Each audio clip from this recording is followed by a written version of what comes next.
Hello' student, লৈ আহিছোঁ এইবাৰ মেট্ৰিক পৰীক্ষা 2025ত ছ'চিয়েল ছায়েন্সত আহিবলগীয়া 100% চিয়'ৰ থকা এখন প্ৰেক্টিছ পেপাৰ।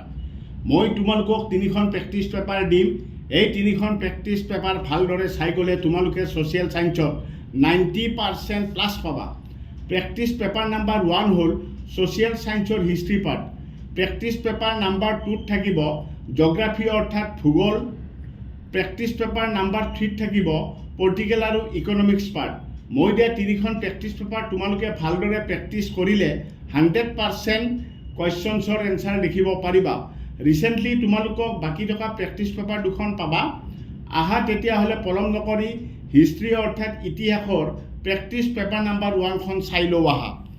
নাম্বাৰ 1ত চোৱা, what did Cripps mission come to India, right down the proposal of this mission. Cripps mission কেতিয়া ভাৰতলৈ আহিছিল, এই মিছনৰ প্ৰস্তাৱসমূহ আলোচনা কৰা। Number 2, mention 4 causes of the failure of the revolt of 1857 in Assam. অসমৰ 1857 চনৰ বিদ্ৰোহৰ বিফলতাৰ 4টা কাৰণ লিখা।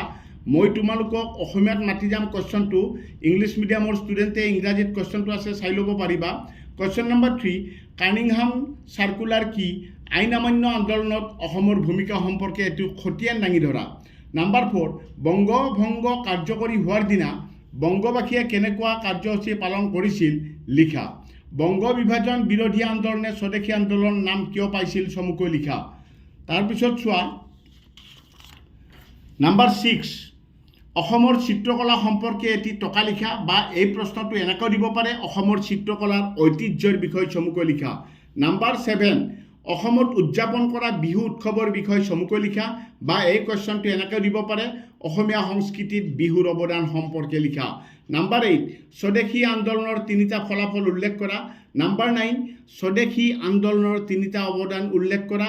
নাম্বাৰ 10, মহাত্মা গান্ধীয়ে কিয় অসহযোগ আন্দোলন আৰম্ভ কৰিছিল, ইয়াৰ কাৰ্যসূচী কি আছিল, গান্ধীজীয়ে এই আন্দোলন কিয় বন্ধ কৰিছিল।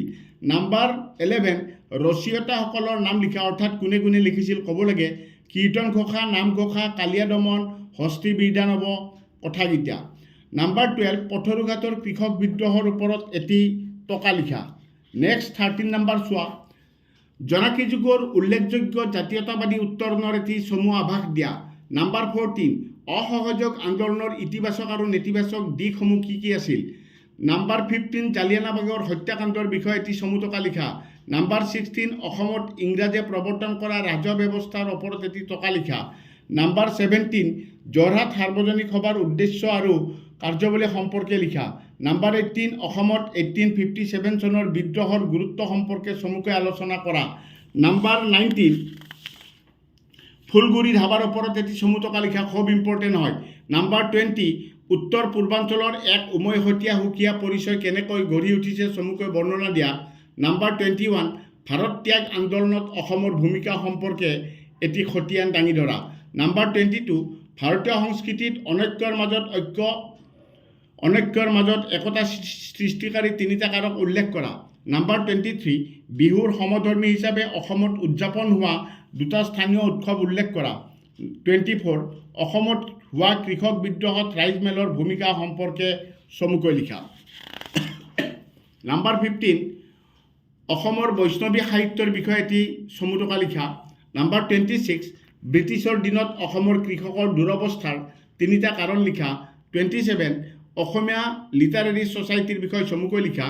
28, ইংৰাজসকলৰ বিৰুদ্ধে অসমৰ বিভিন্ন ঠাইত কেনেকৈ ৰায়ত সভাসমূহ গঢ়ি উঠিছিল।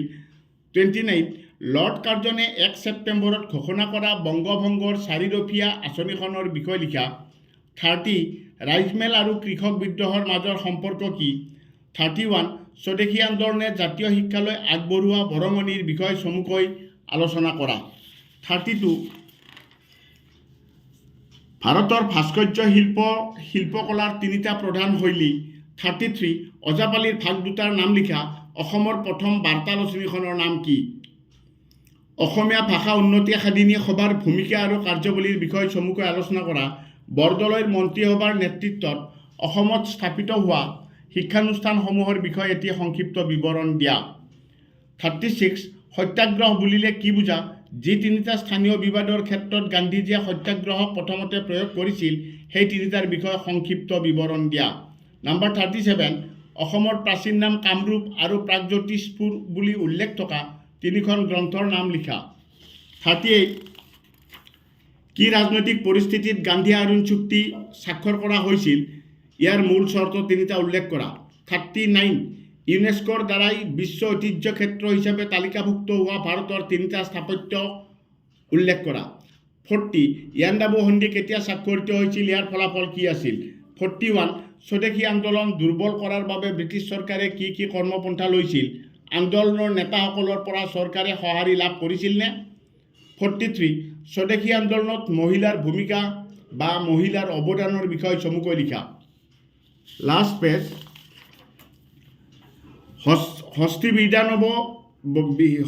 বিদ্যানৱৰ ৰচক কোন? হস্তি বিদ্যানৱৰ গ্ৰন্থখনৰ চিত্ৰকৰ দুজনৰ নাম লিখা। কুৱেশ্যন নম্বৰ 45, স্বদেশী আন্দোলন দমন কৰাৰ উদ্দেশ্যে ব্ৰিটিছ চৰকাৰে কি কি আন্দোলন বিৰোধী কাৰ্যসূচী গ্ৰহণ কৰিছিল। 46, অসহযোগ আন্দোলনত অসমৰ ভূমিকা সম্পৰ্কে এটি খতিয়ান দাঙি ধৰা। 47, কামৰূপী লোকগীত আৰু গোৱালপৰীয়া লোকগীতৰ মূল বিষয়বস্তু কি।